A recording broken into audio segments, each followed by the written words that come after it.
In this video, I'm going to be taking a look at what's in this rather generic case. Will it be anything special or interesting?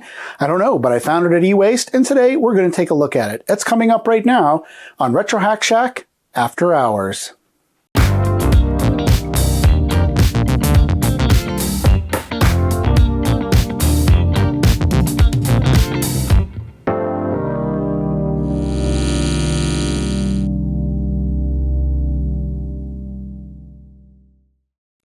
Well, hello everybody, and thanks for joining me here on Retro Hack Shack After Hours, my second channel where I do a lot of e-waste Wednesday videos, and this happens to be one of those. That's right, at eWaste this week, I was able to find this PC sitting on a pallet of PCs waiting to go to the shredder, and I rescued it and brought it home, and that's what I do on Wednesday. That's why it's called eWaste Wednesday. Regardless of when you're watching it or when I actually have time to put the video out, Wednesday is my e-waste day for me personally. Before we get into this PC today, I did want to just say it's been a while since I've been able to put out videos. I was off for a couple of weeks celebrating 2 graduations. One from high school, my youngest, and then my middle child graduated from college.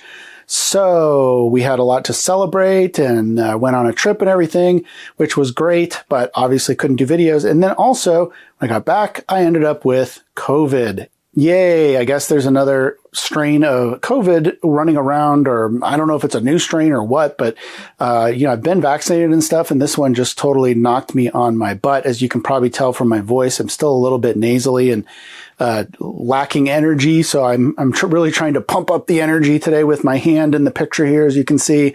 I'm trying my best, but I may have to take a few breaks as we go. So all of that, and also being in between jobs, as we say, for the past few months, and having to work on selling things online, try to pay bills and that kind of stuff.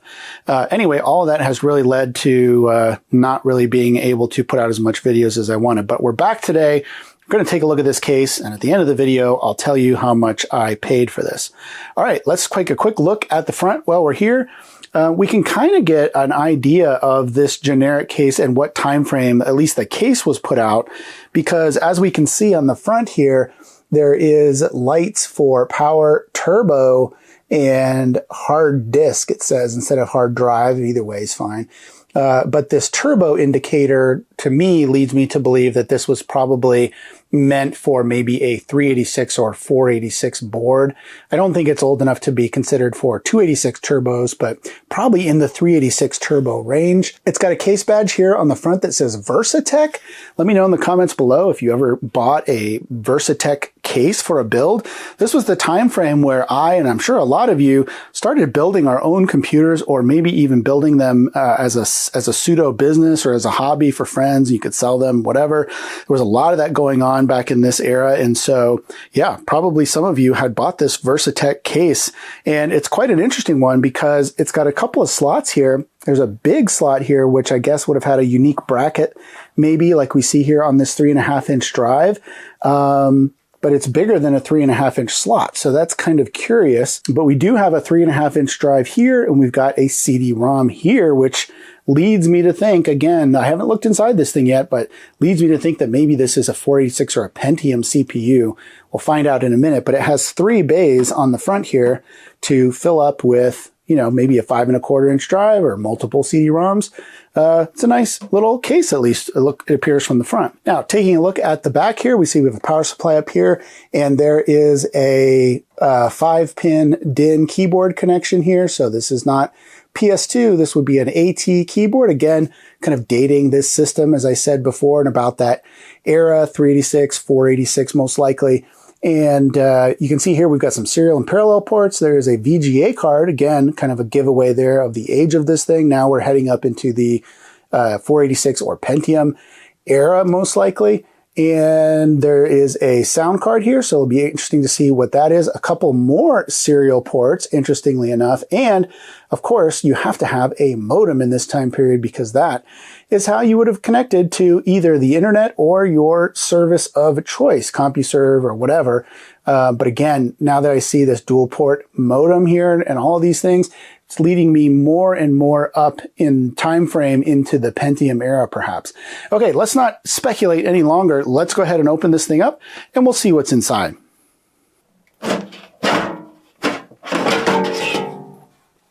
And sure enough, it is a Pentium that the fan has come off of. And I can't tell, there's too much glue here for me to tell what exactly, which Pentium this is, but it is in a socket 7, so probably an earlier Pentium. And when I moved this around, I noticed that something was kind of rattling around on the inside. And sure enough, that is actually the fan that has come off there. So I will be trying to find a way to re-affix this before we start this thing up, because that will be an issue with the Pentium if it doesn't have a fan on it. That could easily destroy the Pentium itself. This board has an Intel chipset on here, and the chips that make up the chipset are marked 1994. So we have something that was probably built for Windows 95 or so. In fact, the CD-ROM up here, it is just a CD-ROM, and it has a date, a manufacture date of November 1995, and August 1995, if memory serves me correct, was the Windows 95 launch. So this system probably would have been built for Windows 95 specifically. It does have 3 ISA slots and 4 PCI slots. The video card, I'm not going to take that out right now because it's just a Stealth 64, Diamond Stealth 64 video card. It does say from 2001, so perhaps that was an upgrade. I'm going to take the modem out because unfortunately there's nothing I can do with that. And there's just that serial card in here for a couple extra serial ports. The sound card, however, is a CT2940 Sound Blaster. And I believe this was, I don't know if all of those models are the same, but I believe this one was the value edition because it's missing the IDE header, for example, and some, looks like some memory chips back here in the back. But this is going to be plug and play, ready to rock and roll. Not a bad sound card, but you know, nothing super special in this sound card particularly. There's also what appears to be a full complement of memory. I see 4 sticks of memory in there right now. So when we power this thing up, we'll have to see how much memory is actually installed. And this cache card, which is a little loosey-goosey, but maybe that's okay. I don't know if that's been dinged at all. Not too sure. So yeah, let me go ahead and get some heatsink at least on this thing before I turn this on, and we'll power it up and see if it works and see what's on the hard drive, if the hard drive works. By the way, this fan looks bodgy as all get out. It looks like somebody literally glued a fan on top of a heatsink to get this thing to work, and then use some thermal adhesive probably to bond it on to the CPU itself. So yeah, I'm going to put a little heatsink compound on here. That should work good enough for this thing to get rid of the heat, and then have to find a more permanent way to keep this thing on here, either with a different fan or something, so that it can stay on there more permanently. Because obviously this is just going to be thermal compound. It's not going to be an adhesive. So this fan could just pop right off again at any time. But the thermal compound will at least transfer the heat effectively. And even though I'm throwing some caution to the wind, I'm not throwing all caution to the wind. I do want to check this for shorts. It's an extra power connector back here. So while everything is plugged in, let's just test the entire system and make sure that at least the 5-volt rail and the 12-volt rail don't have shorts. That looks good. The little beep you heard is normal because there's a little capacitor in there that's charging up. Yep, same thing with the 5-volt rail. It starts out by seeing less resistance, but then as the meter itself is charging up the capacitor, again, it's just kind of a false positive that you see when you're testing the rails on these systems. All right, let's just go ahead and go for broke here. I've got a keyboard hooked up, I've got a monitor that is plugged in. Let me find the power switch and we'll turn this thing on. Well, fan's working. Here we go. F1 to run setup, keyboard detected. Hard disk installed. It knows what it is. CD-ROM knows what that is. Nice. Floppy A installed. CMOS battery failed. I'm going to have to get a new CMOS battery. I forgot about that, but it looks like this is all kind of plug and play, and it seems to be working. So let's go ahead and hit escape to boot and see if this thing actually boots up. Here we go. Oh, I was just going to say also, it looked like there was 48 megs of RAM on this thing, and it is running Windows 95. Hard drive is having no issues booting up. Sometimes you can tell right away when it starts loading Windows 95 like this, if the hard drive is going to work or not. It really starts like crunching and having a really hard time. But yeah, this thing is looking good. So it's got some corruption. Whoop. Too late. Windows did not detect a mouse. Fine. Is it going to boot all the way in? I didn't hook up the audio. Oh, I'm going to have to hook up the speakers here to see if we get some sound. We should get sound out of this thing. Whoa! So many icons on this thing. This is one of those people that just put everything right on the desktop. Everything that they did just went on the desktop. All right, let me plug in the sound and get a serial mouse, and we can just do a quick look at what's on this thing, and I'll zoom into the monitor for that. Ooh, dead bug. All right, well, I just rebooted to get the mouse working, which it is, and just got the startup sound for Windows 95, so the sound is working. And I do want to see if we can figure out what kind of processor this has. We know it has 48 megs of memory. All right, well, I could not find the processor details in the BIOS, neither the BIOS splash screen or in the BIOS itself. Of course, Windows 95 didn't report the processor either. It just said Pentium, which really wasn't a whole lot of help. But here we can see I'm running SpeedSys. That's what it is, SpeedSys. SpeedSys has correctly identified this, I assume, as an Intel Pentium 133 megahertz system. So not bad at all for a Windows 95 build, an early one at that, running in a socket 7 socket here. And yeah, everything is looking good. Memory tests, everything's reporting back that this thing is actually running as it should. So winner, winner, chicken dinner. All right, I have moved the monitor up so we can take a closer look at this thing. Try not to share any personal information, even though this would have been from a long time ago now. But just from the desktop itself, I'm seeing some interesting hints, I guess, as to what this machine might have been used for. Here's something that says Micrel. Here's another thing up here that says microchip. And it's entirely possible that this was used for a programming PC. Looking at the programs here, there's Microchip MP Lab. Let's see if that is actually working. Looks like it is. Yeah, integrated development environment. There you go. So yeah, this was probably used for microprocessor programming. And here you can see the contents of a ASM file right here that would have been used to program something. So yeah, this is definitely, here it is, use DAC 762 for PB, 4-channel digital analog converter.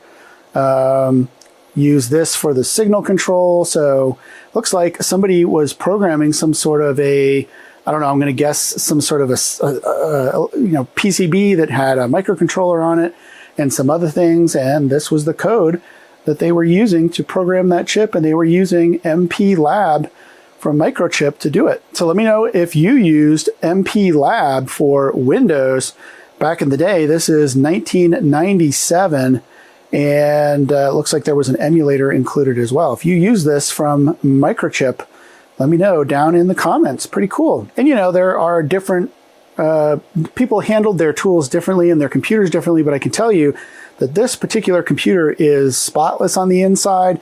It's working great. The hard drive is working. You know, everything is just working and running actually really fast. So whoever had this definitely took really good care of this system to have it still be working so well even today. Let's just, one last thing, let's just see if Chessmaster 5000 is loaded and working here. Maybe this ran off of CD-ROM, I'm not sure. Here we go.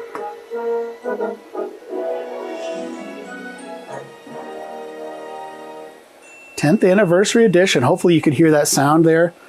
Like, it sounds really good, actually, coming from this Value Edition Sound Blaster. Looks like it's loading. I wonder if there's a CD in the drive. Oh, did it load? Oh, there it goes. Nope. No CD in there. I'm new to chess. Teach me to play. Oh no, I didn't want to get a help file. I thought it would maybe have a voice or something that said, welcome to Chessmaster 5000. Let me show you how to play. I'm assuming it says, oh, I see. Look, that's pretty cool. I don't think I've ever played this version, but it highlights the possible moves. Whoa, hello. The possible moves you can make. That's crazy.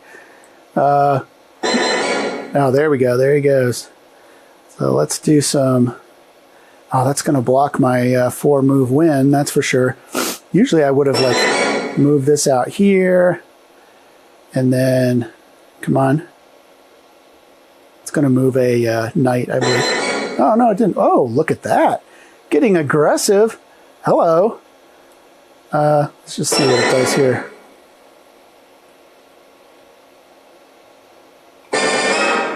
Uh-oh. It lost its queen. That was, I guess it's programmed to be pretty stupid. But that's okay. It's got me in check right now. Anyway, you don't want to see me play awful chess. I just wanted to show that this was working and the sound is working. So this has been actually a really nice, surprisingly good find in working condition. Absolutely no work needed to get this thing going, except I will have to replace that battery in there and get the time to save and all that kind of stuff. But it's way in there, and I'll dig in there later off camera. You don't need to see me do that right now, but this thing is totally working. All right, well, there you have it. My find from eWaste this week. A working Pentium 133 system running Windows 95. Everything is working, including the OS. Floppy drive, I did test that as well to get SpeedSys up and running. So yeah, everything is working here, and I couldn't be more pleased with this very simple but nice find at eWaste this week. So I bet you're wondering how much I paid for this particular system at eWaste. Well, that's a good question, and the answer is $5. That's right, I paid $5 at eWaste to save this thing from going to a shredder or from being completely disassembled. So not bad at all. I am tempted to hang on to this machine because it is running so well, but I have so many other systems, I'm not sure, I can't save them all. So perhaps this will go to somebody else that's looking for a system of this type because it is just all working. No assembly required, no work needed. So I'm really happy with it. Let me know what you think in the comments below. If you like eWaste Wednesday videos, I've got a ton of them. I'm going to put one in the corner right over here that you can take a look at. Be sure to like and subscribe, and we'll see you next time on Retro Hack Shack After Hours. End of line.